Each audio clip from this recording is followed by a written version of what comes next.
They say a man can disappear in America if he really wants to. Change his name, burn his past, become a ghost in his own skin. For 5 years, Marcus Sterling proved them right, but some bloodlines refuse to stay buried. The year is 2026. In the shadowed corners of the northwestern United States, 5 crime families control everything from Seattle to Denver. They don't call themselves mafia anymore. Too old-fashioned, too Italian. They're business organizations with legitimate fronts and offshore accounts. But the code is the same: territory, loyalty, blood. The commissioned 5 dons sitting around a table in Seattle twice a year keeps the peace, mostly. They set boundaries, mediate disputes, authorize hits. It's feudalism with smartphones and offshore banking. It works because everyone remembers what happens when it doesn't. 10 years ago, there were 7 families. Then Kalen Blackwood, youngest Don in history at 42, united the Northwest through brutal efficiency and strategic brilliance. He didn't just win territory. He made the other Dons realize they needed him alive more than dead. They called him the executioner. Not because he killed indiscriminately, but because when he did kill, it sent a message that echoed for years. But this story isn't about Kalen Blackwood. It's about the man he's been hunting for 6 months. The man everyone thought died 5 years ago in the Silver Moon Massacre. The last living member of the Sterling bloodline. Marcus Sterling, 47 years old. 6'2" lean muscle from manual labor, not gyms. Hands that shake slightly in the morning until the first pill kicks in. And eyes gray with gold flecks around the iris that mark him as clearly as a fingerprint. He stands behind the bar at Gregor's, a dive off Highway 12 in Silver Creek, Montana. Population 800 and declining. The kind of town where everyone knows everyone's business except Marcus. He's been here 14 months and no one knows anything about him except that he shows up on time, doesn't steal from the register, and never talks about where he came from. Perfect. The bar smells like decades of spilled beer soaked into wood that was never properly sealed. Neon signs for Coors and Budweiser cast red and blue across scarred surfaces. It's 2:15 on a Tuesday afternoon. 3 regulars occupy their usual spots. Old men with nowhere better to be. Marcus wipes down the bar with methodical precision. Small circles overlapping, no streaks. The kind of mindless task that keeps his hands busy and his mind quiet. The pills help with that too. Phenobarbital, 200 milligrams every morning with black coffee and a protein bar. The prescription says it's for seizure disorder. Marcus has never had a seizure in his life, but the medicine does what he needs it to do. It suppresses adrenaline response, dulls the instincts that got half his family killed, the instincts that make people want to follow him, even when following means dying. The Sterling gift, that's what his father called it. Don Ezekiel Sterling, who controlled Idaho and western Montana for 23 years, commanded loyalty from men who would take a bullet for him without hesitation. The gift ran in the bloodline. Not every Sterling had it. Maybe one every 3 generations. Marcus's great-grandfather had it, built the Sterling family from nothing in the 1930s. Marcus's father had it, and Marcus has it. Had it. 5 years of phenobarbital will dull anything. The bell above the door chimes. Marcus doesn't look up immediately, just another local coming in for their afternoon maintenance drink. But the air changes. The 3 regulars go quiet in that specific way people do when predators enter the room. Marcus looks up. She's 23, dark hair pulled back in a practical ponytail, wearing jeans and a Carhartt jacket that's seen better days. Her eyes find his across the bar. The same distinctive Sterling eyes. Isabella Sterling, his baby sister, 18 when their world ended, 23 now. She shouldn't be here. They have rules. No contact except through burner phones bought with card used once destroyed. She knows the rules. If she's breaking them, something's wrong. What can I get you? Marcus keeps his voice neutral. The regulars are watching. Coke, no ice. Isabella sits at the far end of the bar away from the old men. Marcus pours the drink, slides it across. Their fingers don't touch. To anyone watching, she's just another customer. But her eyes tell a different story. You look tired, she says, casual, like they're strangers making conversation. Busy week. Marcus picks up the rag again, wipes down a section he already cleaned. Heard there's excitement coming to town? Isabella sips her Coke. Big guests, important people. Marcus's hand stops moving for half a second, starts again. Don't follow politics.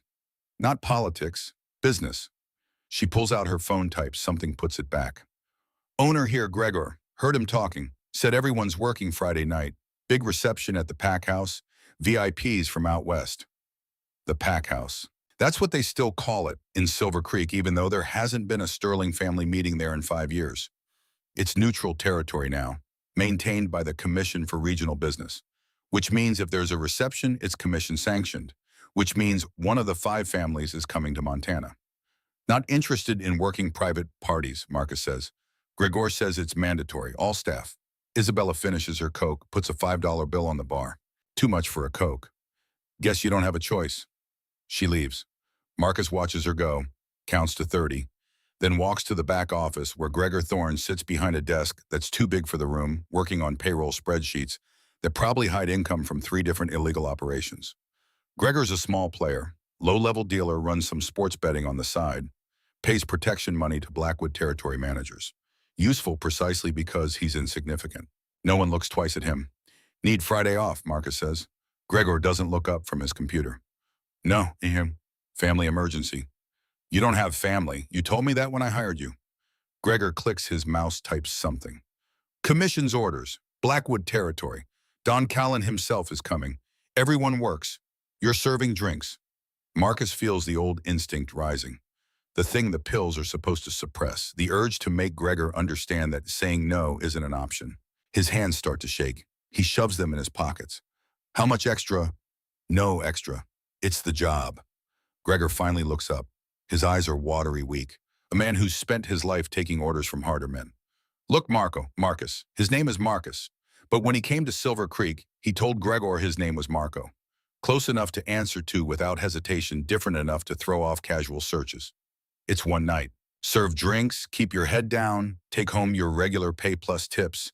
VIPs tip good. You'll make an extra $200 easy. $200.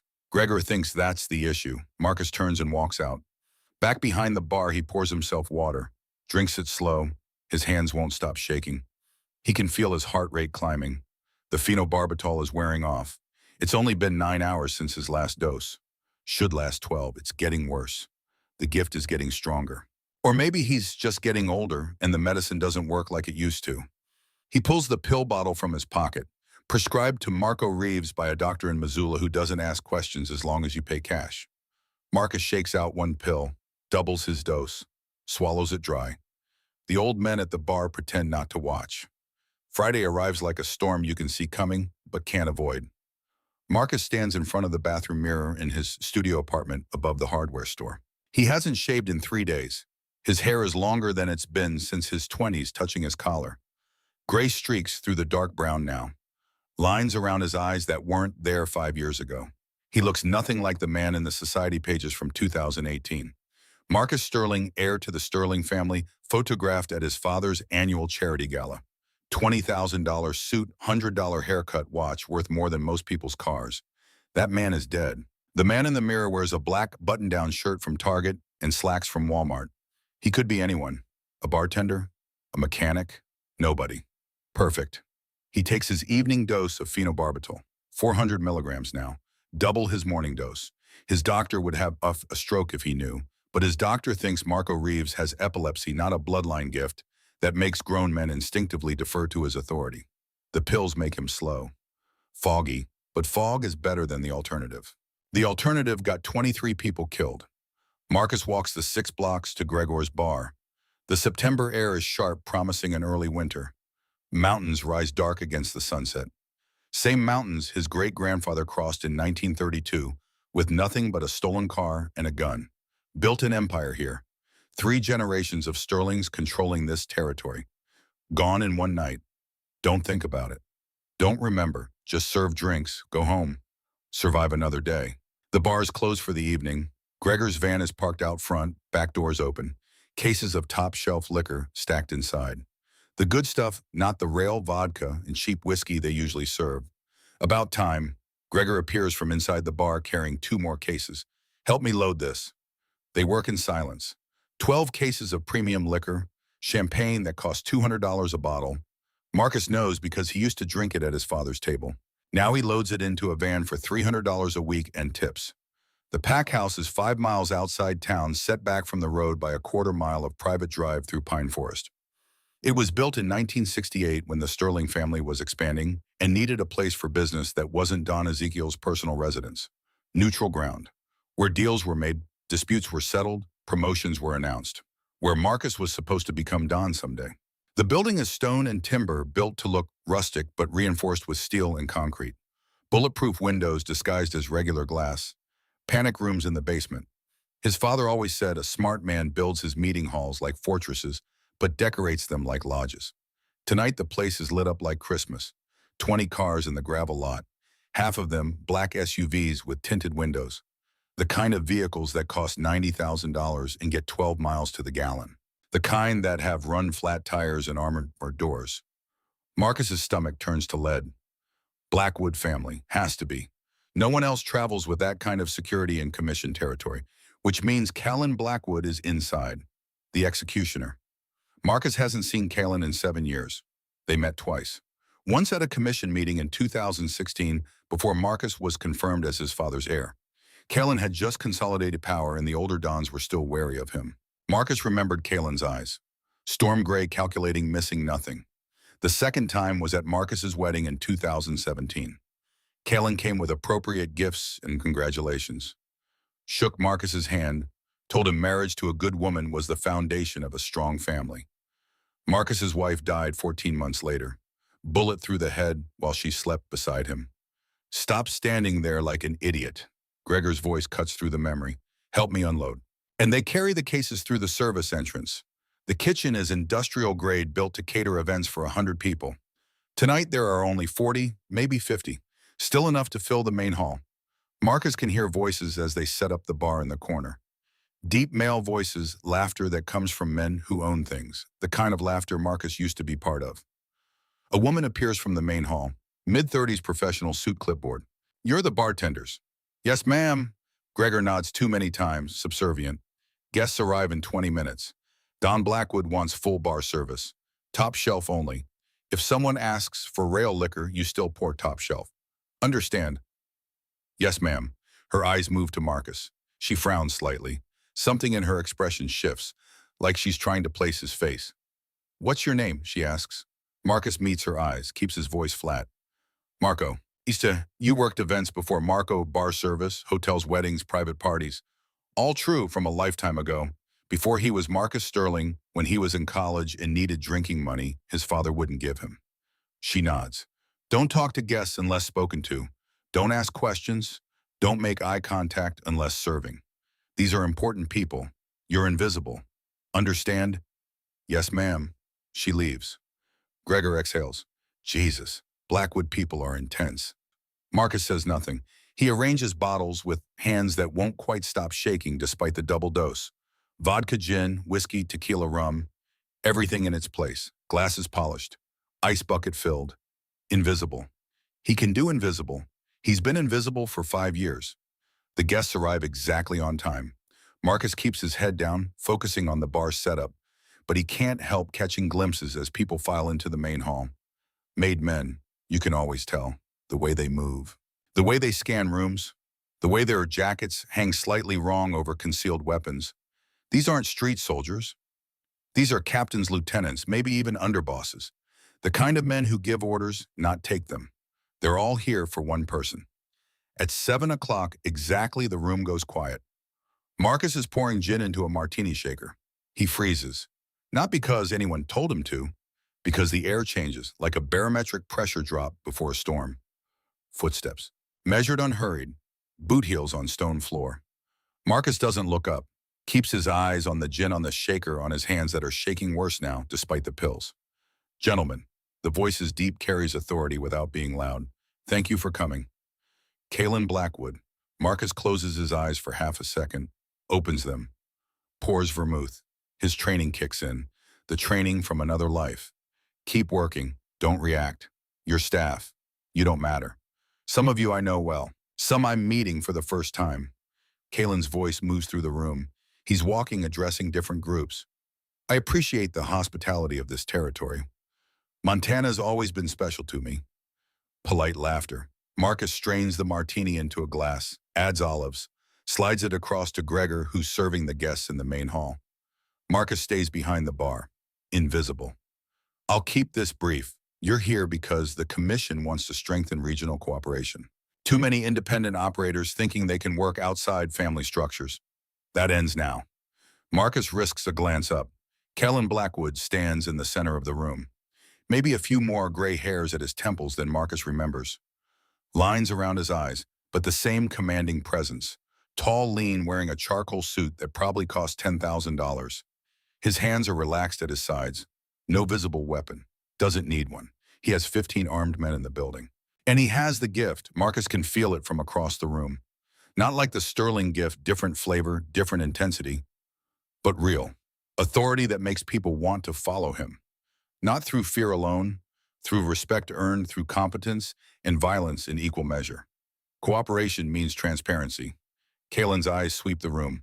Starting tonight, all significant operations in Northwest Territories get reported to family leadership. No more cowboys, no more surprises. Someone in the crowd shifts, uncomfortable. Kalen's eyes lock on him immediately. You have a question, Brennan.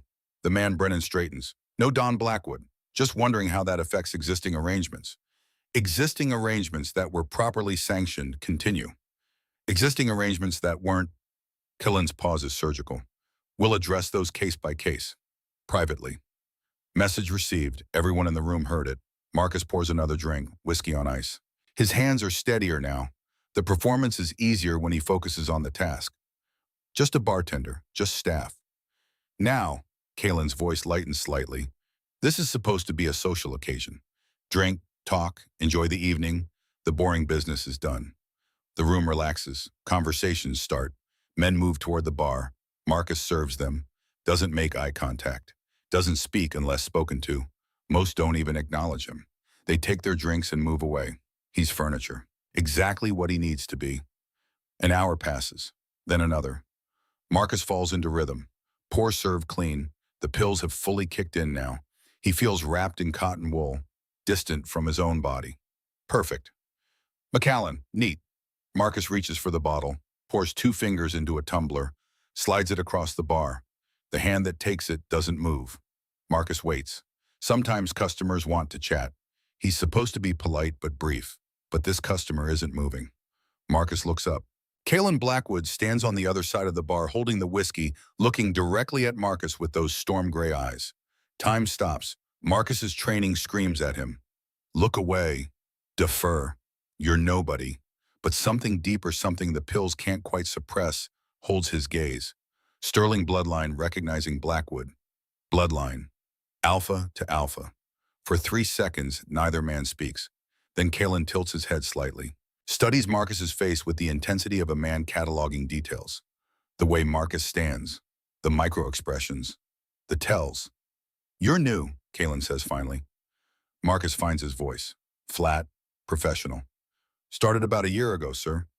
You're not local. Not a question. No, sir. Where from? Around. Marcus reaches for a glass to clean, breaking eye contact naturally the way staff would. Worked in Colorado before here. Cullen doesn't respond immediately. He sips his whiskey, still watching. Marcus can feel the weight of that attention like physical pressure. You have good hands, Kalen says. Steady, professional pour. You've worked high-end service before. Hotel bars, corporate events. All true from 15 years ago. What brings a professional bartender to a dive in Silver Creek, Montana? Marcus keeps cleaning the glass. Quiet, low cost of living, good enough. Good enough. Kalen repeats the words like he's tasting them. Then he leans forward slightly, voice dropping so only Marcus can hear.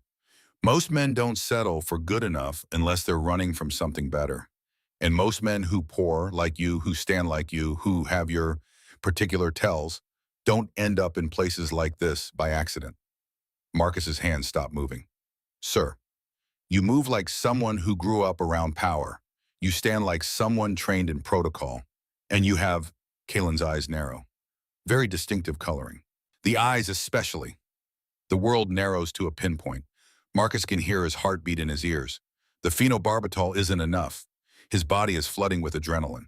I think you have me confused with someone else, Marcus says. His voice sounds far away. I don't confuse faces, especially not faces that belong to families I've known for 20 years. Kalen sets down his glass. Gregor, Hoyta. Gregor appears from across the room, nervous. Yes, Don Blackwood. This bartender? Marco. How long has he worked for you? 14 months, sir. Good worker. Reliable. Where did he come from? Said he was from Colorado. Needed work. Good references. Gregor's lying through his teeth. Marcus gave him $2,000 in town, and Gregor invented the references himself. References from whom? Gregor flounders. And you didn't find it strange that a man with his level of skill wanted to work in a place like this? Kalen's voice is silk over steel. That he never talks about his past. That he takes medication unusual for someone his age. Gregor swallows. Not my business to ask questions, sir. He works hard. Shows up on time. Kalen's eyes never leave Marcus. Convenient. The temperature in the room drops 10 degrees. Men stop talking. They sense something happening. Predators noticing a disturbance. Marco Reeves. Kalen's voice carries now. Everyone's listening. I'm going to ask you to do something. And I need you to understand this isn't a request. Marcus's heart stops. Take off your shirt. The words hang in the air. Final. Undeniable. Sir, Marcus tries to sound confused. Your shirt. Take it off. I don't understand. That wasn't a request. Kalen's voice doesn't rise. Doesn't need to. The alpha command is there. Absolute. Take off your shirt. Now. Marcus looks at Gregor. Gregor looks terrified and useless. No help there. Marcus looks around the room. 40 men watching. 15 of them Blackwood soldiers with hands near weapons. No way out. His hands move to his shirt buttons. Muscle memory from 1,000 similar situations in his old life. He unbuttons the shirt. Slowly, buying seconds to think. There's no thinking his way out of this. He pulls the shirt off, stands there in a white undershirt. Cool air hits his skin. The undershirt, too. Marcus hesitates. 2 Blackwood soldiers move forward, not threatening, yet. But the message is clear. Marcus pulls off the undershirt. Kalen walks around the bar. Slow, deliberate. Circles Marcus like a predator assessing prey. Men shift to give him space. Marcus stands still, eyes forward. Military posture from another life. His tattoos are visible now. 3 of them. A compass rose on his right shoulder. Celtic knotwork on his left bicep. And on his left shoulder blade, partially hidden, Kalen's hand touches the mark. Marcus flinches. Can't help it. There it is. Kalen's voice is quiet, almost gentle. The Sterling Moon. Murmurs through the crowd. The Sterling Moon. Not a tattoo, a birthmark. Crescent-shaped, about 2 inches long, dark against pale skin. Every Sterling born with the gift has one. Different locations, but always the same shape. Marcus's great-grandfather had it on his wrist. His father had it on his ribs. Marcus has it on his shoulder blade. Proof, absolute, undeniable. Tell them your real name, Kalen says. Marcus says nothing. His mind races. Options? Exits. There are none. He's surrounded. His sister is somewhere in town. If he runs, they'll find her. If he fights, they'll kill him. If he lies, your real name. Kalen steps in front of him. Say it. Marcus meets his eyes. For the first time in 5 years, he doesn't look away. Doesn't defer. Doesn't hide. The pills can't stop what happens next. The Sterling gift surges. Not a choice. Instinct. Response to direct challenge from another alpha. His voice comes out different. Deeper. Carrying. The voice that made soldiers die for his father. Marcus Sterling. The room erupts. The name hangs in the air like smoke from a gun. Marcus Sterling. Men back away from the bar, not running, just creating distance. The kind of space you give a live grenade. Someone drops a glass. The sound of it shattering is obscenely loud in the silence. Cullen doesn't move, doesn't blink. Just stares at Marcus with those storm gray eyes, like he's seeing a ghost made flesh. Impossible. The word comes from somewhere in the crowd. The Sterlings are dead. All of them. Apparently not all. Kalen's voice is soft, dangerous. He circles Marcus again, slower this time. Studying. Marcus Sterling, heir to Don Ezekiel Sterling, supposed to have died September 15th, 2019 in the Silver Moon Massacre. He stops in front of Marcus. 23 confirmed dead. Bodies burned beyond recognition. The entire Sterling blowline, extinct. Marcus says nothing. His shirt is still off. The birthmark exposed. No point in denying it now. Except here you are. Kalen reaches out, touches the crescent moon on Marcus's shoulder blade again. Alive. Pouring drinks in a dive bar in the middle of nowhere, using a fake name, taking phenobarbital like candy. Marcus's eyes snap to Kalen's face. How does he? I can smell it on you. Kalen's smile is thin. Suppressing the gift, smart, keeps you under the radar, keeps people from noticing that when you speak, they want to listen. When you give orders, they want to obey. He steps back. But you doubled your dose tonight, didn't you? Maybe tripled it, because you knew there was a chance someone might recognize you. The crowd watches. 40 witnesses. This isn't something that can be undone. The secret is out. Marcus finds his voice, keeps it steady. I'm nobody, just a bartender. Don't. Uite Kalen's command cuts like a blade. Don't insult my intelligence. I knew your father. I knew you. You were 29 years old, confirmed as heir, about to take over Idaho and western Montana. You had a wife, a sister, a future. He pauses. Then someone killed your family. All of them, in one night, and you vanished. I died that night. No. Cullen shakes his head. You hid for 5 years, and you did a damn good job of it. But hiding's over. Marcus looks at the floor, at his bare feet on the cold stone, at the life he built crumbling like wet paper. Look at me. The alpha command again. Marcus's head comes up against his will. The phenobarbital fights it. His muscles shake with the effort of resistance. But the gift recognizes the gift. Bloodline speaks to bloodline. Their eyes meet. I'm going to ask you a question, Colleen says quietly, and you're going to answer truthfully, not because I'm ordering you, but because you need to know as much as I do. He pauses. Who killed your family? Marcus's jaw clenches. I don't know. Guess. It doesn't matter. It matters. Kalen's voice drops to a whisper. Because whoever killed the Sterlings used Blackwood soldiers to do it. The words hit Marcus like a fist to the chest. The room tilts. He grabs the bar to steady himself. What? The night of September 15th, 2019. Kalen speaks clearly, making sure everyone hears. 15 Blackwood soldiers were officially on leave, signed out, approved absence. But witnesses near the Sterling compound reported 15 men in tactical gear. Black vehicles. Professional operation. Marcus's mind spins. Blackwood soldiers. Kalen's men. I didn't authorize it. Kalen's voice hardens. I didn't order the hit. I wanted an alliance with your father, not his corpse. But someone in my organization went around me, used my soldiers, my resources, killed an entire family under my banner. The crowd shifts, uneasy. This is dangerous territory, admitting weakness, admitting loss of control. Since that night, Kalin continues, 8 of those 15 soldiers have died. Car accidents, drug overdoses, bar fights gone wrong. His eyes bore into Marcus. Someone's been cleaning up loose ends, making sure no one talks about what happened that night. Marcus tries to process this. Blackwood soldiers, someone inside Kalen's organization, cleaning up witnesses. I've spent 5 years investigating, Kalen says, quietly, carefully. I know there's a traitor in my family, someone high enough to authorize troop movements, smart enough to cover their tracks, patient enough to kill witnesses slowly so it doesn't look like a pattern. He steps closer to Marcus. And 2 months ago, I got a tip. Anonymous. Said a Sterling survived. Said he was in Montana, working under a fake name, taking suppressants to hide the gift. Oh, Kalen's smile is razor thin. So I came to Silver Creek, called a regional meeting, made sure every bar and restaurant would be staffed for the reception. Cast a wide net. Marcus's stomach turns to ice. You were looking for me. I was hoping. Kalen nods. Because if you're alive, you're either a witness or a co-conspirator. And I needed to know which. I didn't conspire against my own family. I know. Kalen says it with certainty. Because if you'd been part of it, you'd be rich and comfortable somewhere, not hiding in poverty, drugging yourself into compliance. He pauses. But you saw something that night. You know something.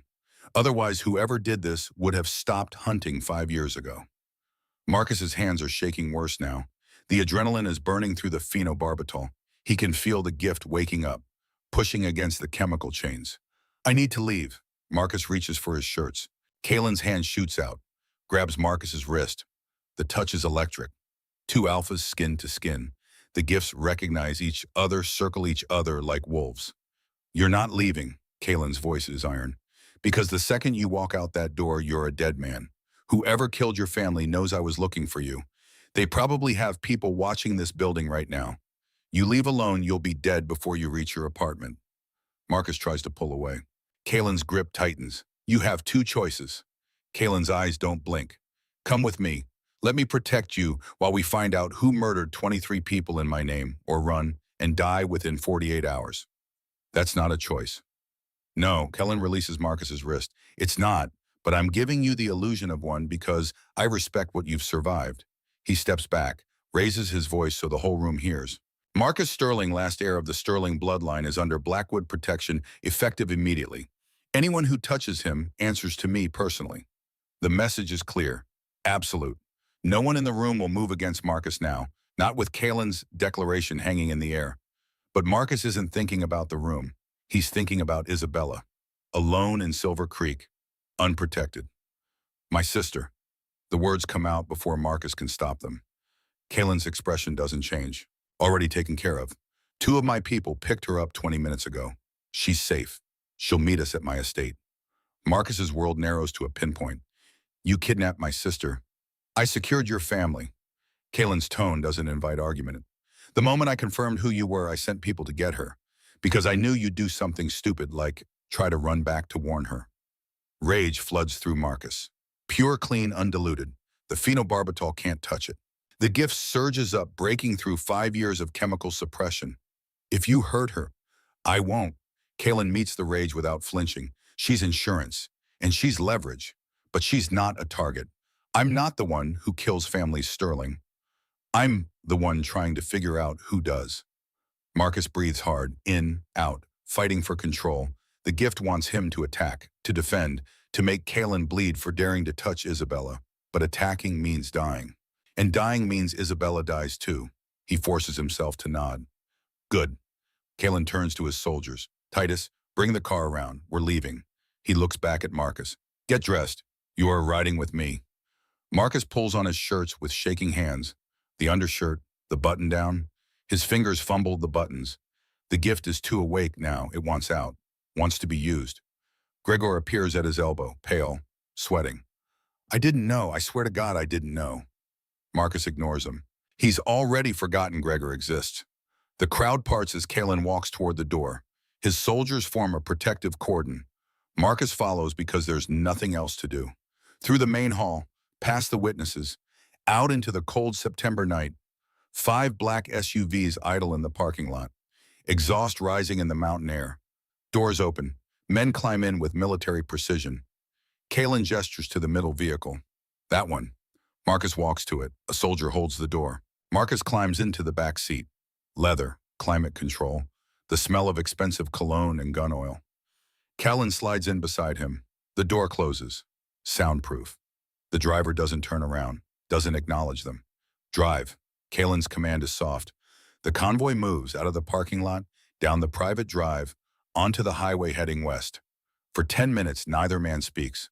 Marcus stares out the window, watching Silver Creek disappear behind them. The town where he spent 14 months learning to be nobody. Gone. That life is over. He can never go back. You're angry. Kalen's voice breaks the silence. Marcus doesn't look at him. You kidnapped my sister. I secured a vulnerable target before your enemies could. Kalen shifts in his seat. There's a difference. Not to me. Then you're thinking like a brother, not a Don. Kalen's tone hardens. In this world, family is both your greatest strength and your weakest point. Whoever killed the Sterlings knew that. They didn't just hit your compound. They made sure every Sterling in the territory died that night. Aunts, uncles, cousins. They burned the bloodline down to nothing. Marcus closes his eyes, remembers. The flames, the screaming, his wife's hand going limp in his. How did you survive? Kalen asks. Marcus doesn't answer. You were in the compound when it happened. The fire started at 0300. By 0400, the entire structure was ash. But somehow you and your sister got out. There was a tunnel. Marcus's voice sounds dead. My great-grandfather built it during Prohibition. Emergency exit. Only the Don and his heir knew about it. And you used it. My father told me to run. Marcus opens his eyes, stares at nothing. The attack started. We didn't know who or why. My father got me and Isabella to the tunnel entrance, told us to go, said he'd follow. But he didn't. He stayed behind, tried to get my wife, my mother. Others, Marcus's jaw clenches. I heard him die. Through the tunnel walls, heard him screaming. Kalen is quiet for a moment. Why didn't you fight? The question hangs there, accusatory. Marcus turns to face him. Because my father gave me an order. The last order he ever gave. Marcus's voice shakes. He said, run, protect your sister, rebuild. And I obeyed. The gift. The gift. Marcus nods. When a Sterling Don gives a direct command, you don't question. You don't hesitate. You obey. It's biological. Instinctive. So you ran. I ran. Marcus looks away. And I've been running ever since. The convoy takes a turn, heading north now, away from Silver Creek, toward Washington State, toward Blackwood Territory. I didn't want to find you. Kalen's admission is quiet. Part of me hoped you died with the others. Clean, simple, no complications. Sorry to disappoint. But another part, Kalen pauses. Another part knew that if a Sterling survived, they'd be the key to finding the traitor. Because whoever did this isn't finished. They're still out there, still operating, still dangerous. Marcus processes this. You think they'll come after me. I know they will. The moment word spreads that you're alive, they'll move. Fast, violent. Kalen's eyes are hard. That's why I'm not giving you a choice. You're staying at my estate, under guard, until we find them. And then, what? Then we kill them. Kalen says it like discussing the weather, publicly, brutally, so everyone knows what happens when you murder a commission-sanctioned family. The car goes silent again. Miles pass. They cross into Idaho, then Washington. The mountains give way to forest, deep, dark, endless. Marcus's phone buzzes in his pocket. He pulls it out. Unknown number. Text message. Run! Blackwood knows. Get out now. He stares at the screen. The message was sent 40 minutes ago, before Kalen revealed who he was. Someone tried to warn him. Who is it? Kalen asks. Marcus shows him the phone. Kalen reads the message. His expression doesn't change. Someone in the pack house. Someone who recognized you before I did. He hands the phone back. Keep it. Don't respond. We'll trace the number later. Marcus pockets the phone. His mind races. Someone tried to warn him. Someone who doesn't want him dead. Or someone who wants him to run so they can kill him away from Blackwood protection. The convoy slows. They're approaching a gate. 20 feet high, steel reinforced. Cameras everywhere. 2 guard posts, armed men in tactical gear. Blackwood Estate.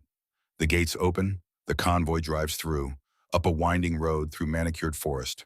Then the trees part and Marcus sees it. The main house is 3 stories, stone and timber, modern architecture trying to look rustic. Floor-to-ceiling windows, balconies, a separate building off to the right that's probably guest quarters. Another building to the left that's definitely a garage. 20 cars easy. This isn't a house, it's a compound. The convoy stops. Doors open. Soldiers climb out. Kalen exits first. Marcus follows. The air smells like pine and money. Somewhere an owl calls. Otherwise silence. Perfect, expensive silence. This way. Kalen walks toward the main house. Marcus follows, up stone steps, through massive oak doors, into a foyer that's bigger than Marcus's entire apartment in Silver Creek. A man waits inside, early 30s, 6'4", built like a tank, suit that barely contains his shoulders. He sees Marcus and his hand moves toward his weapon. Stand down, Titus. Kalen's voice is sharp. The big man's hand stops. Sir, you brought him here into the estate. He's under protection. He's a Sterling. His family was murdered by someone in our organization. Kalen turns to face Titus, which means we owe him a blood debt. He stays until the debt is paid. Titus looks like he wants to argue. Doesn't. Yes, sir. Where's the sister? North wing, 2nd floor. Dr. Silas is checking her over. She fought, gave Patterson a broken nose. Kalen almost smiles. Sterling bloodline, fighters to the core. He looks at Marcus. Come on, I'll take you to her. They climb a staircase that's probably worth more than Marcus earned in a year. Down a hallway lined with art that's definitely not reproductions. To a door guarded by 2 soldiers. Kalen knocks, doesn't wait for an answer, opens the door. The room beyond is huge. King bed, sitting area, windows overlooking the forest. And sitting on the bed looking terrified and furious in equal measure is Isabella. She sees Marcus, launches off the bed, crosses the room in 3 steps, throws her arms around him. You're alive. Oh God, you're alive. Marcus holds her, feels her shaking. I'm okay. They grabbed me. Said you were in danger. I thought. Her voice breaks. I'm okay, Marcus repeats. He pulls back, looks at her face, bruises forming on her jaw. Did they hurt you? I hurt them. Isabella's eyes flash. Broke one guy's nose. Almost got another in the balls before they pinned me. Despite everything, Marcus almost laughs. That's my girl. Touching reunion, Kalen's voice from the doorway. But we need to talk. All three of us. Marcus turns, keeps Isabella behind him. Talk. Kalen closes the door. The guards stay outside. It's just the three of them now. Isabella Sterling. Kalen addresses her directly. Younger sister, 18 when your family died, 23 now. You've been living under the name Isabella Reeves, working as a waitress, staying close to your brother but not too close. Isabella glares at him. Who the hell are you, Don Colleen Blackwood? Her face goes white. You patona. I didn't kill your family. Kalen's voice is firm.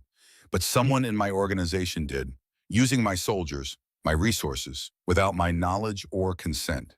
He pauses. I'm trying to find out who. Your brother is going to help me. Like hell he is. Isabella steps around Marcus, small, 5'6", 120 pounds, facing down a man who controls half the Northwest without flinching. You think we'll work with you after what your people did? I think you'll work with me because you want revenge as much as I want answers. Kalen doesn't back down. I think you've spent 5 years hiding, waiting, hoping someone would investigate, hoping someone would care enough to find the truth. His eyes bore into hers. Well, someone does. Me. Because whoever did this made me look weak, made my organization look compromised, and I can't have that. Isabella trembles with rage. This isn't about you. No, Kalen agrees, and it's about 23 dead people who deserve justice. It's about a bloodline that's been nearly erased. It's about making sure whoever did this doesn't do it again. He looks between them. Your father and I weren't friends, but I respected him. He was old school, honorable. He kept his word, and someone murdered him like a dog in his own home. Marcus feels Isabella's anger radiating off her, feels his own anger rising to meet it. But underneath the anger is something else. Curiosity. For 5 years, he's had no answers, no leads, no way to investigate without revealing himself. He's been alone in the dark, choking on suppressed rage and grief. Kalen is offering a light, a dangerous light, one that might burn them, but a light nonetheless. What do you want from us? Marcus asks. Information, details about that night, names of anyone who might have known your father's schedule, your family's movements, the compound's defenses. Kalen ticks off on his fingers. I want to know everyone who had motive, everyone who had opportunity, everyone who benefits from the Sterling family being dead. That's a long list. Then we start at the top and work our way down. Kalen's smile is cold. I have resources, money, soldiers, access to commission records. What I don't have is an insider perspective on Sterling family operations. You do. Marcus looks at Isabella. She's still furious, but he can see the calculation in her eyes. She wants this, wants revenge, wants answers, just like he does. We stay together, Marcus says. Isabella and I, same room. No separation. Agreed. We're free to leave if we want. No. Kalen shakes his head. That's not negotiable. The moment you leave my protection, you're dead. But I won't lock you in. You'll have freedom within the estate, access to most areas. Guards for protection, not imprisonment. What's the difference? The difference is I'll tell them to keep you safe, not keep you prisoner. Kalen's voice is steel. But make no mistake, you run, you die. Not because I'll kill you, because whoever murdered your family will. Marcus weighs this. It's not a good deal. It's barely a deal at all. But it's better than hiding, better than running, better than spending another 5 years drugged and alone. We'll help you investigate. Marcus extends his hand. But when we find who did this, I get to kill them. Me. Not your soldiers. Not the commission. Me. Kalen looks at the offered hand, at Marcus's face, at Isabella standing beside her brother. He shakes. Deal. The grip is firm, brief. When they separate, Marcus can still feel the pressure, the promise, the threat. There's one more thing. Kalen turns to leave, pauses at the door. Tomorrow morning, I'm calling an emergency meeting of my capos, all of them, including the man I suspect gave the order to kill your family. Marcus's breath catches. Who's Sham? Victor Valmont, my underboss, second in command, 20 years of loyalty. Kalen's expression is granite, or so I thought. You suspect your own underboss. I suspect everyone, but Valmont has access, opportunity. And 3 days after your family died, $5 million appeared in an offshore account traced to him. Kalen's eyes glitter. Money from a shell company controlled by the Draven family. The name hits Marcus like a punch. Draven, ambitious, expanding, based in Oregon with eyes on Washington and Idaho. You think Draven paid Valmont to kill my family? I think Draven wanted Sterling territory. I think he couldn't get it through normal channels. So he paid my underboss to eliminate the problem. Kalen's jaw clenches. And I think Valmont's been working for Draven ever since, feeding him information, sabotaging my operations, planning something bigger. Like what? Like taking over the Blackwood family from the inside. Kalen's smile is terrible. But that ends tomorrow, when I put Valmont in a room and watch him try to explain why a dead man is sitting across from him. Marcus understands. You want to use me as bait. I want to use you as proof. Proof that someone in my organization is a traitor. Proof that I can't ignore. Kalen opens the door. Get some rest. Tomorrow's going to be interesting. He leaves, the door closes, the lock clicks. Marcus and Isabella stand in the expensive silence. We're prisoners, Isabella whispers. No. Marcus walks to the window, looks out at the forest, at the guards patrolling, at the walls and cameras and controlled access. We're weapons. He's going to aim us at Valmont and pull the trigger. What if Valmont didn't do it? Then we find out who did. Marcus turns to face her. But either way, we're not hiding anymore. Isabella nods, slowly. What about your pills? Marcus reaches into his pocket, pulls out the bottle of phenobarbital, looks at it for a long moment, then he walks to the bathroom, opens the bottle, dumps every pill into the toilet, flushes. No more hiding it, he says. Isabella watches the water swirl away, taking 5 years of chemical suppression with it. Marcus, without those pills, the gift. I know. Marcus feels it already. Waking up, stretching, like a muscle that's been atrophied for years. But I need to be myself now. Not a ghost, not a nobody. He looks at his sister. If we're going to find who killed our family, I need to be Marcus Sterling again. And if you can't control it, Marcus doesn't answer because that's the question, the one he's been avoiding for 5 years. The Sterling gift is powerful, but it's also dangerous. His great-grandfather went mad with it in his 60s, started giving commands that made no sense, ordering soldiers to kill themselves. Turned paranoid, violent. His father controlled it through discipline, through honor, through strict adherence to the code. Marcus doesn't know if he can do the same, but he's about to find out. Outside the window, the moon rises over Blackwood Estate, full, white, sterling moon. Tomorrow he'll face the man who might have killed his family. Tomorrow the hiding ends. Tomorrow Marcus Sterling comes back from the dead, and God help anyone who gets in his way. Marcus doesn't sleep. He lies on the bed fully clothed, staring at the ceiling, while Isabella curls up in a chair by the window, wrapped in a blanket she refuses to share with the bed. Trust issues. 5 years of running will do that. The phenobarbital is leaving his system. He can feel it. Like waking up from a 5-year coma. His senses sharpen. Colors get brighter. Sounds get clearer. The hum of the ventilation system. The whisper of wind through the pines. The footsteps of guards changing shifts at 0300. And the gift. God, the gift. It unfurls in his chest like a living thing, stretching, testing its boundaries. He can feel it reaching out, searching for minds to influence wills to bend. It wants to be used, needs to be used. 5 years of suppression have made it hungry. Marcus grips the sheets, breathes, counts backwards from 100 in sets of 7, a control technique his father taught him when he was 14 and the gift first manifested. 700, 693, 686. It helps, a little. At 0530, the door opens. No knock. A woman enters carrying a tray. Early 40s, professional demeanor gray suit. She sets the tray on the desk. Coffee, toast, eggs.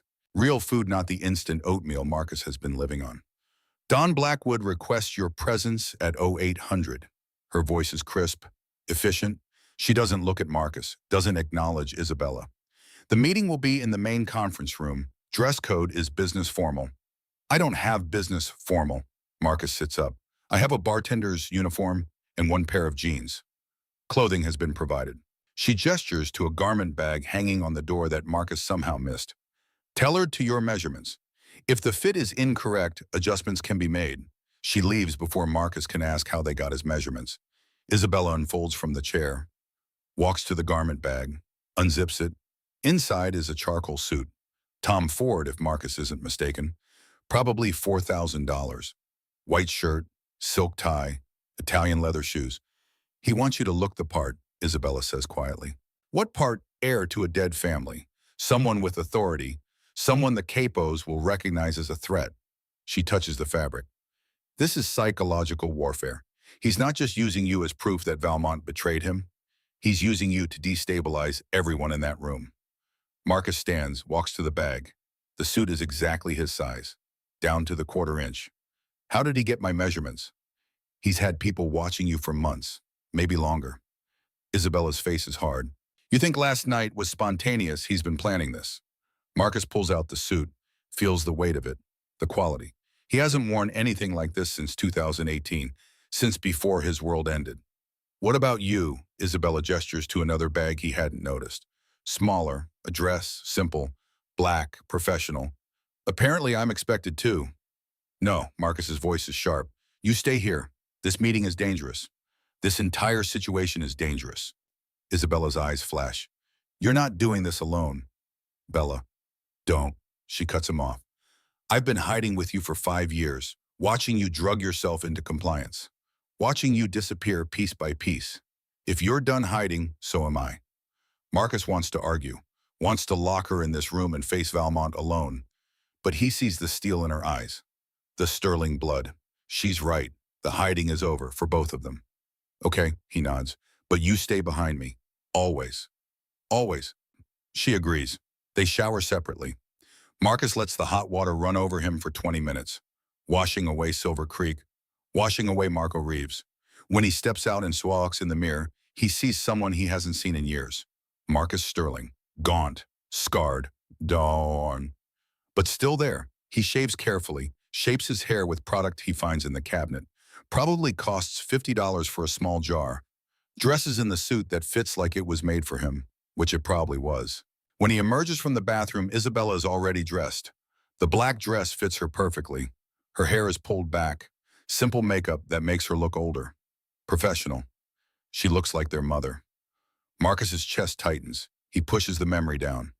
Ready? He asks. No. Isabella's hands shake slightly. But let's go anyway. At 07:55, a knock on the door. Marcus opens it.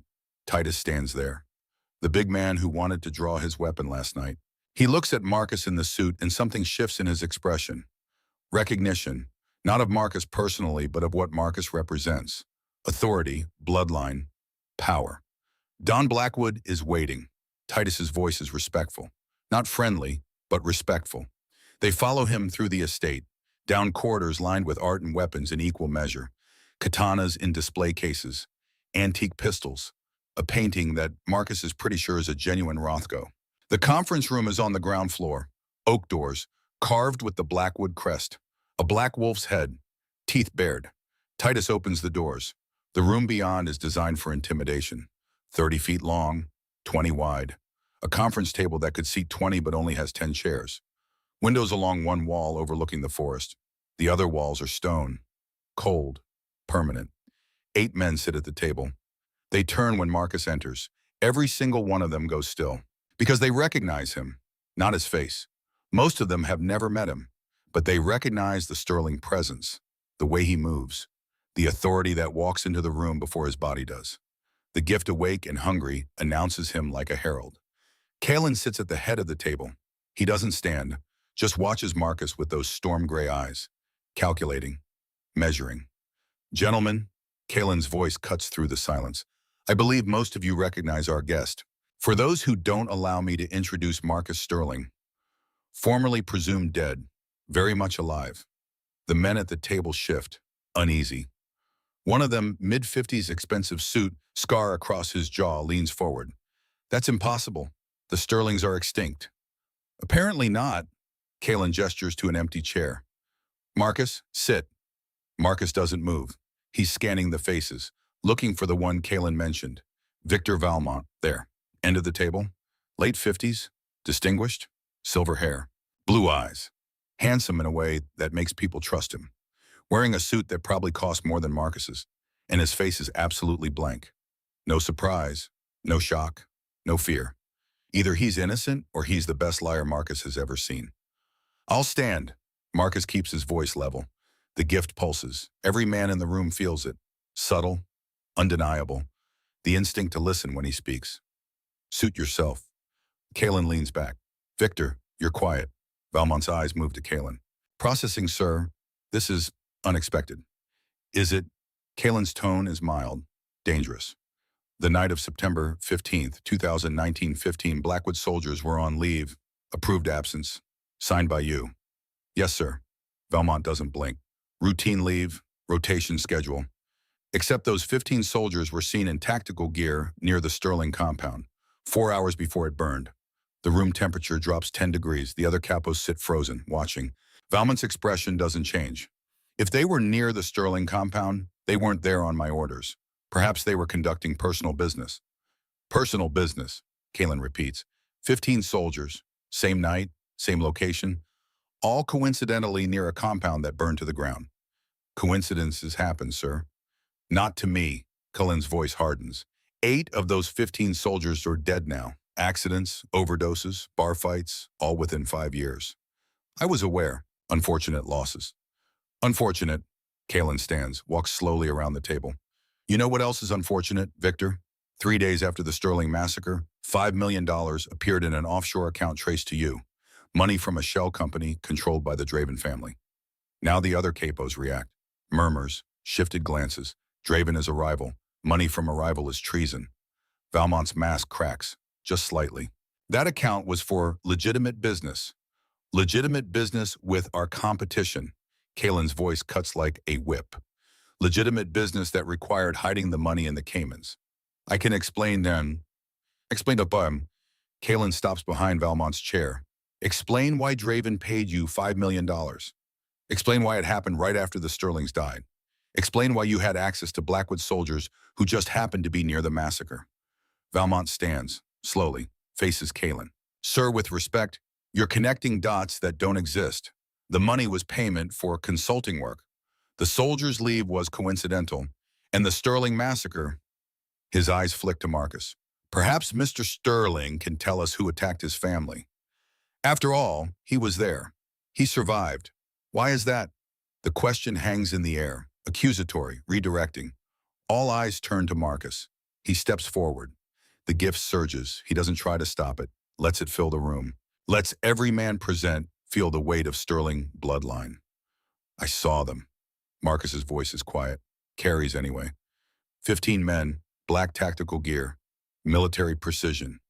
They didn't move like criminals, they moved like soldiers. Many people have military training, Valmont says smoothly. That doesn't mean they had Blackwood call signs. Marcus cuts him off. I heard them on comms, Eagle 1 through Eagle 15. Those are Blackwood designations. The room goes dead silent. Valmont's face hardens. You're lying. Am I? Marcus takes another step. The gift focuses, narrows, aimed at Valmont like a weapon. Tell me, Victor, where were you the night of the September 15th, 2019? I don't have to answer to you. You're answering to me. Kalen's voice is ice. Where were you? Valmont turns. Sir, this is absurd. You're taking the word of a man who's been hiding for 5 years. Answer the question. I was here at the estate. In my quarters. Alone, Valmont hesitates. Yes. No witnesses, no alibi. Kalen nods. Convenient. I don't need an alibi. I didn't do anything wrong. Marcus circles the table. Closing distance.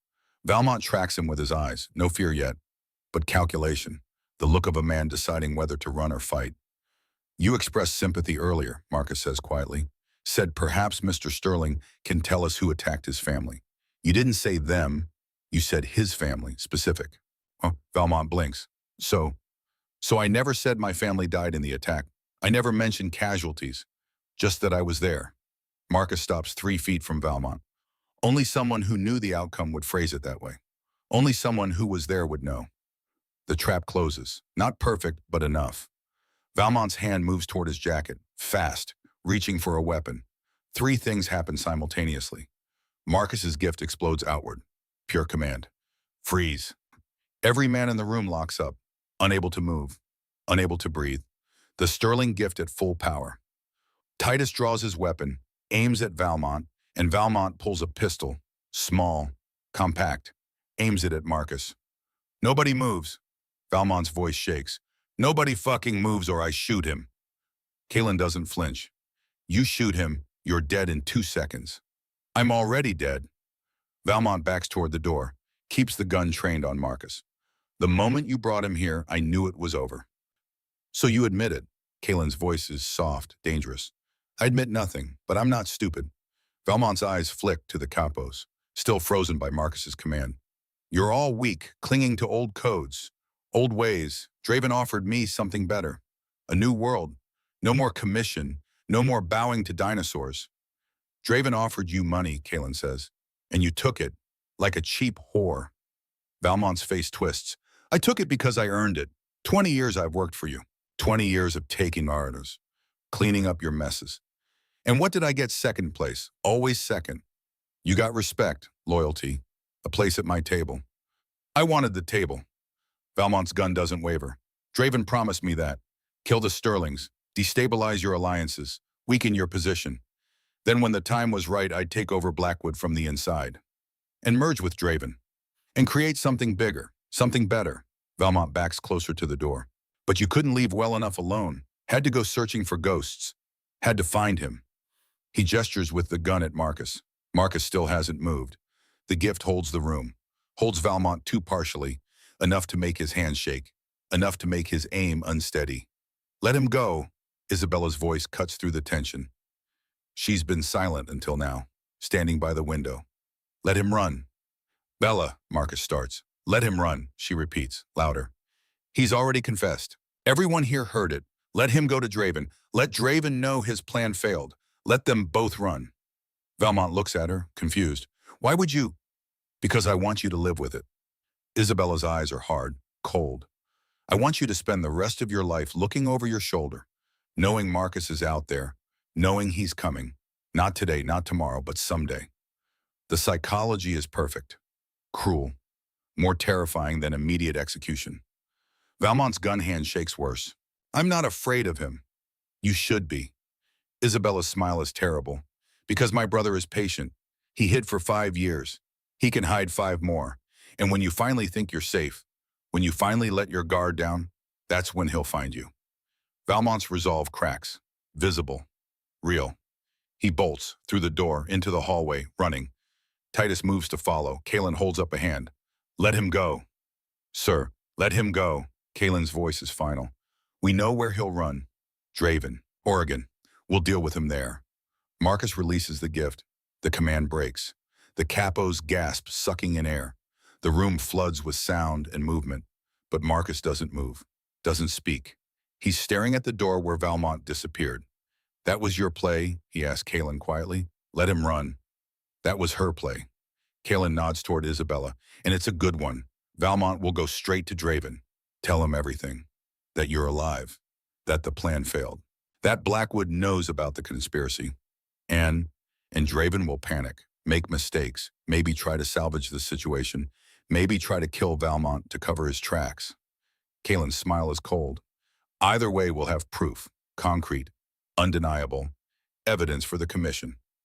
Marcus processes this. It's smart, strategic, but it feels wrong. He murdered my family. And he'll pay for it. Kalen's voice hardens, but not in my conference room, not without the commission's blessing. The Sterlings were sanctioned. Your father sat at the commission table. His death requires a formal response, a trial, public execution. Justice? Vengeance, Kalen corrects, but vengeance done properly, through channels, so everyone knows what happens when you break the code. Marcus wants to argue, wants to run after Valmont and break his neck. The gift is still buzzing, still hungry, demanding action. But Kalen is right. This is bigger than one man's revenge. This is about restoring order, restoring balance. How long, Marcus asks. 1 week. Emergency commission hearing. I'll present the evidence. You'll testify. Draven and Valmont will answer for their crimes. And in the meantime, we find proof, solid, undeniable proof. Kalen's eyes glitter. Valmont mentioned 15 soldiers. 7 are still alive. We're going to find one and make him talk. 3 days pass. Kalen's intelligence network tracks the surviving soldiers. 4 are off the grid, too careful. Two paranoid. But three are living semi-normal lives under assumed names. One of them is Jamison Crow, 43 years old, lives in Spokane, works construction, has a girlfriend who posts their location on social media like clockwork. Sloppy. Perfect. On the third day, Kalen summons Marcus to his office. Late, 11 p.m. Isabella's already asleep. Marcus goes alone. The office is on the third floor. Corner room. Massive. Desk that's probably older than Marcus. Bookshelves floor to ceiling. A bar in the corner with bottles worth more than cars. Kalen sits behind the desk. He looks tired. Lines around his eyes Marcus hasn't noticed before. Drink, Kalen offers. Water. Kalen pours 2 glasses from a crystal decanter. Slides one across. We found him. Marcus's heart rate spikes. Valmont. No, one of the soldiers, from the 15.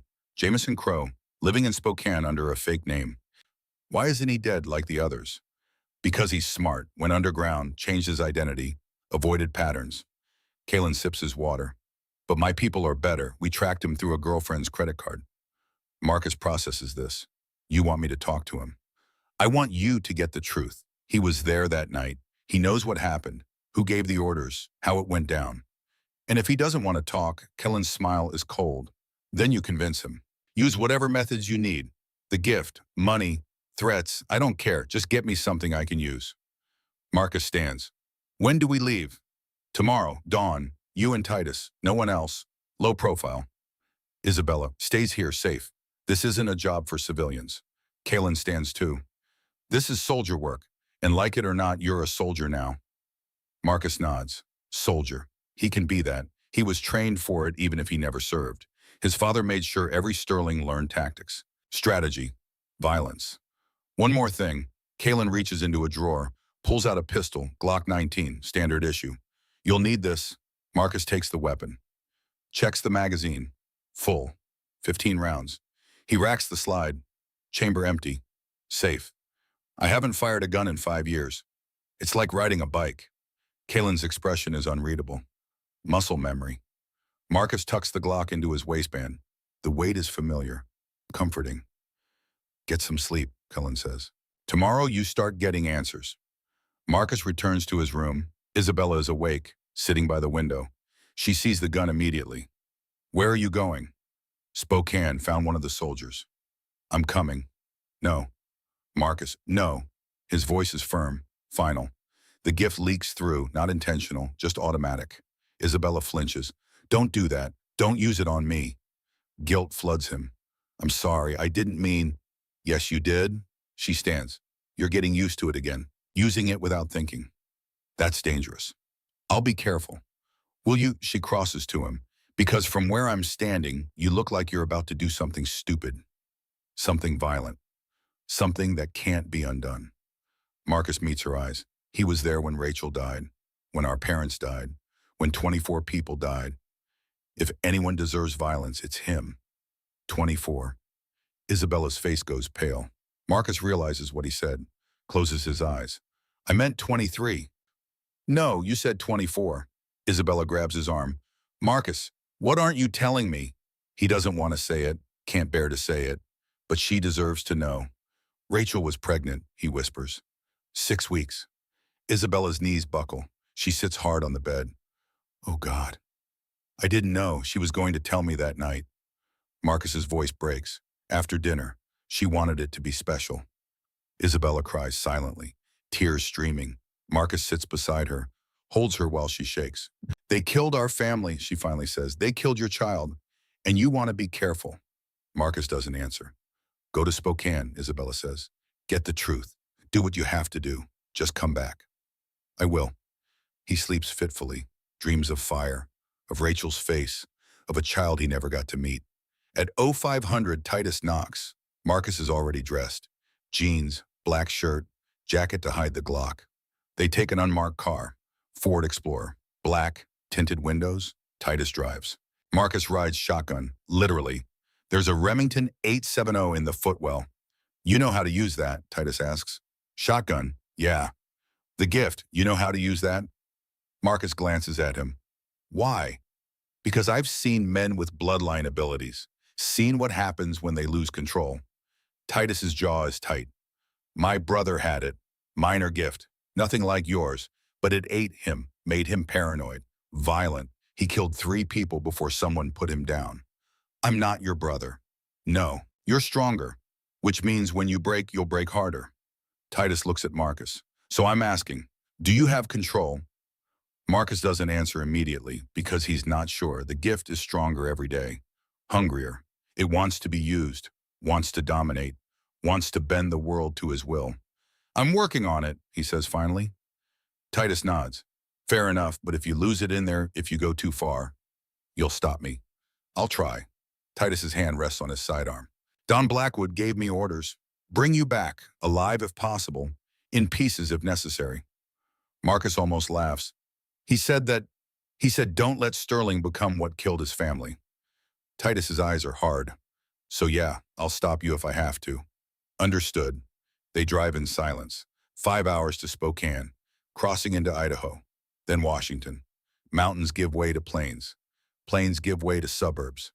Jameson Crow lives in a duplex on the south side, lower middle class. Chain link fence, car in the driveway that's seen better years. Nothing fancy, nothing memorable. Perfect place to disappear. Titus parks 3 houses down. Watches. No movement, curtains drawn. Marcus checks his Glock. Could be at work. On a Saturday. Titus shakes his head. He's home. Question is whether he's alone. They wait. 20 minutes. Then the front door opens. A man emerges. 40s, medium height, brown hair, wearing a Seahawks jersey and jeans. He walks to the car. Gets in, drives away. That's him, Titus confirms. Crow follows home. No, search the house. Titus opens his door. Find out what he's hiding. They approach the duplex. Marcus takes point. The front door is locked. Titus produces a lockpick set. 40 seconds later, they're inside. The interior is sparse. Furniture from thrift stores. TV that's a decade old. But it's clean, organized. The home of someone who's trying to live normally. Marcus moves through the living room, kitchen, bathroom. Nothing unusual, nothing incriminating. Then he opens the bedroom closet and finds a shrine. Photos, dozens of them, tacked to the inside of the closet door. The Sterling compound before it burned. Marcus's father, his mother, his wife, other family members, and in the center a photo of Marcus himself, younger, happier, from before. Someone has drawn a red X over his face. Titus, Marcus calls. You need to see this. Titus appears, sees the closet, his face hardens. He's been tracking you. For how long? Years, probably. Titus examines the photos. This isn't guilt. This is obsession. Marcus stares at the X over his face, at the careful, methodical collection of images. Crow isn't just a soldier who followed orders. He's a true believer. And true believers don't break easily. The sound of a car in the driveway, engine cutting off, door slamming. He's back, Titus says quietly. You ready? Marcus draws the Glock. Ready. The front door opens. Footsteps in the hallway. Crow appears in the bedroom doorway. Sees them. Freezes. For 3 seconds, nobody moves. Then Crow runs. Crow bolts through the hallway. Marcus is faster. Years of suppressing the gift fall away. Pure instinct floods his system. He launches after Crow catches him at the back door. Stop! The command detonates through the air. Crow's legs lock mid-stride. He crashes into the doorframe. Tries to move. Can't. His body won't obey him. What the fuck? Crow gasps. Marcus grabs him by the collar, slams him against the wall. You're going to answer questions. Titus appears behind them, weapon drawn. We need him breathing Sterling. He'll breathe. Marcus drags Crow back to the bedroom, shoves him into the chair. After he talks, Titus produces zip ties, secures Crow's hands behind the chair back. Crow stares at the closet shrine, at his obsession exposed. Marcus stands over him. The gift radiates from him like heat. September 15th, 2019. You were there. I followed orders, Crow's voice cracks. Just orders. I was a soldier. Who gave the orders? The gift explodes. Pure alpha command. Crow's resistance shatters like glass. Valmont. The name tears out of him. Victor Valmont came to the barracks personally, showed us documents, said the Sterlings were traitors, selling territory to the feds, said it was commission sanctioned. Marcus leans closer. What happened that night? The gift compels truth. Crow can't resist. We arrived 02:30, surrounded the compound. Valmont had the layout, knew where everyone slept. 4-point breach, simultaneous entry. My father, master bedroom, east wing. Crow won't meet Marcus's eyes. Valmont went there himself, he wanted to handle it personally. And my wife, Crow's face goes gray. She wasn't supposed to be there. Intel said she was in Boise visiting her sister. She came home early. Marcus's voice is barely a whisper. To surprise me. We found her in the tunnel, running. Crow's confession spills out. Can't stop it. Carrying a bag, we didn't know what was in it.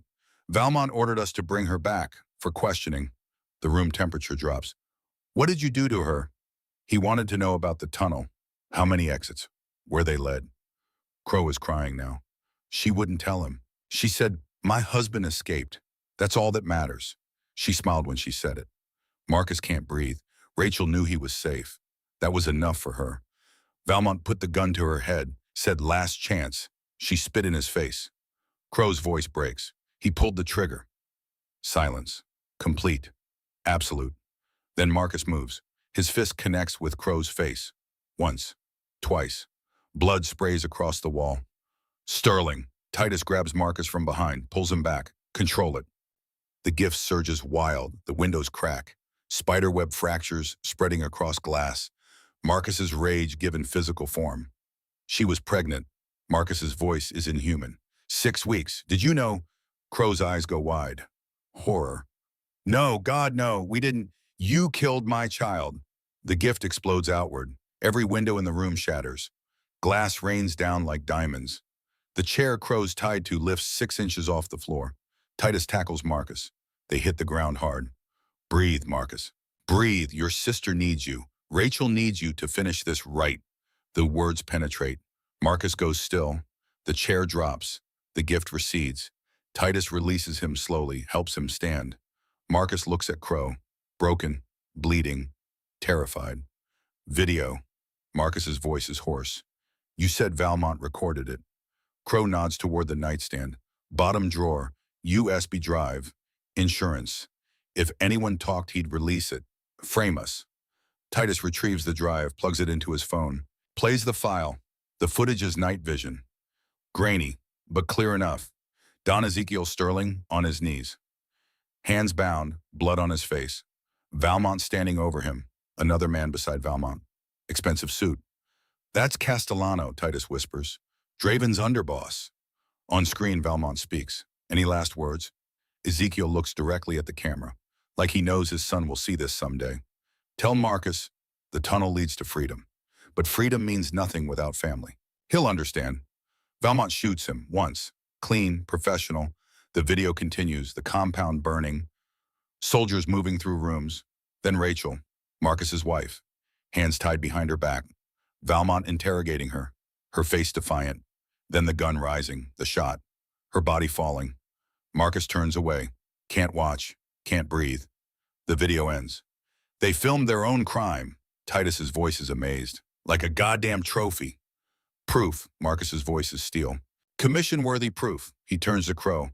You're testifying, every word, every detail. They'll kill me. Blackwood will protect you. Marcus crouches eye level. You testify willingly and survive. Or I let the gift off its leash and you die here. Slowly. Crow looks at Marcus's eyes. Sees the truth. I'll testify. 1 week later, Seattle. Commission headquarters.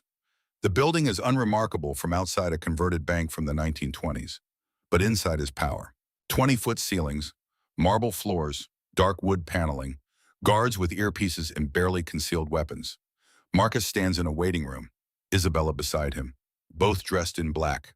Formal. Ready. Kalen enters. They're ready. Marcus follows him through corridors that have witnessed a century of family business. Deals. Betrayals. Executions. The chamber doors are oak, 12 feet tall, carved with the crests of all 5 families, including the Sterling crescent moon. The doors open. The chamber is ancient, original wood from 1926. Vaulted ceiling, no windows. 5 chairs on a raised platform. 5 dons, Kellen Blackwood, Don Elias Draven, 50s silver beard, expensive suit, and 3 neutrals, The commission. Marcus walks to the center, stands before them, Isabella behind him, Titus and Crow to the side. The head commissioner, Don Moretti, eldest of the five, speaks. This hearing concerns the massacre of the Sterling family. September 15th, 2019. 23 confirmed dead. He looks at Marcus. Though apparently not all.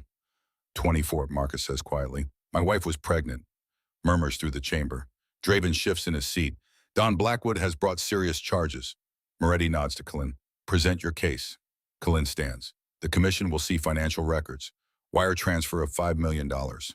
Origin shell company controlled by the Draven family.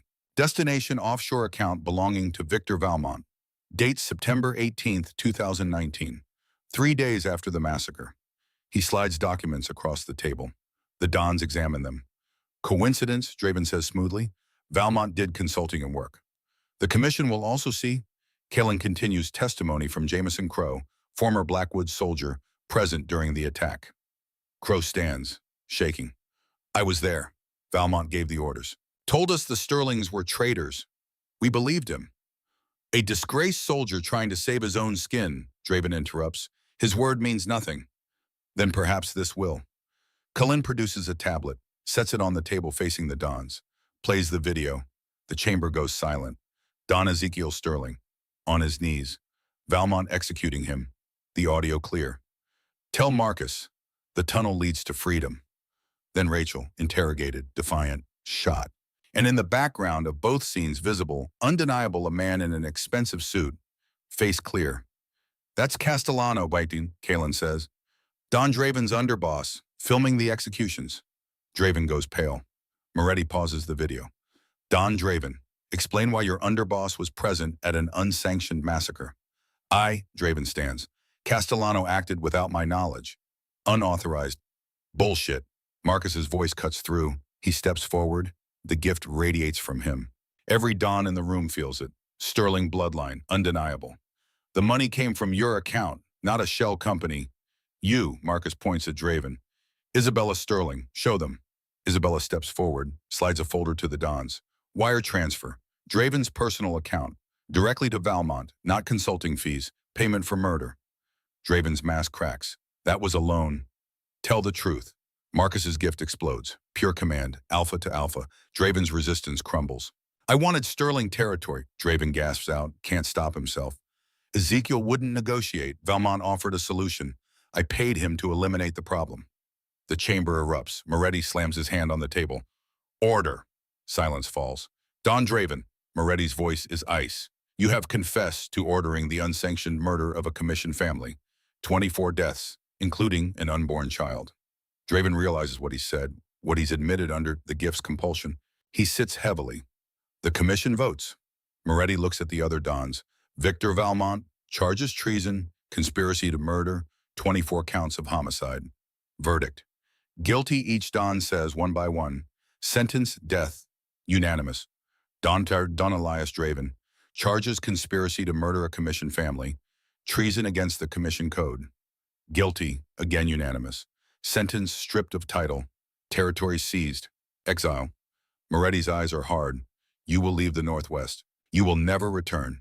You will live as nobody. This is more mercy than you showed the Sterlings. Draven's face twists. Exile. For a Don worse than death. Marcus Sterling, Moretti turns to him. As last surviving member of the Sterling bloodline, you have the right. Valmont's execution. Will you claim it? I will. The commission recognizes Sterling's right. Moretti nods to the guards. Bring Valmont. They take Valmont to a private room. Stone walls, no windows, just a table. Witnesses the 5 Dons, Colleen, Titus, Isabella. And Marcus. Valmont is brought in, chains on his wrists. He looks smaller than Marcus remembers. Older, beaten. On the table, a gun, a knife, traditional choice. Marcus picks up the knife, his father's knife. Kalin retrieved it from Sterling family archives. The blade that's taken life before. Valmont is forced to his knees. You think this ends it? Valmont's voice shakes. Killing me, Draven. There will always be others. Men who want power. Who'll do anything.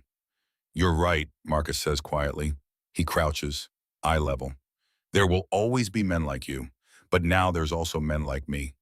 Men who remember, who makes sure the price is too high. He stands, looks at Isabella. She nods. Permission. Closure. This is for my father, my mother, my wife. Marcus's voice doesn't waver. For my unborn child, for 24 people who deserve better than you. He drives the blade home, clean, quick, professional. Valmont's eyes go wide, then empty. Marcus pulls the blade free, wipes it clean, hands it back to Kalen. It's done, he says, but he feels nothing. No satisfaction, no relief, just finality. The debt is paid. 3 months later, Idaho. The Sterling compound rises from the ashes. New construction on old ground. Modern steel and glass mixed with traditional timber. A bridge between past and future. Marcus stands in his office, top floor. Windows overlooking the mountains his great-grandfather crossed 94 years ago. 40 men work below. The new Sterling family. Soldiers, advisors, craftsmen.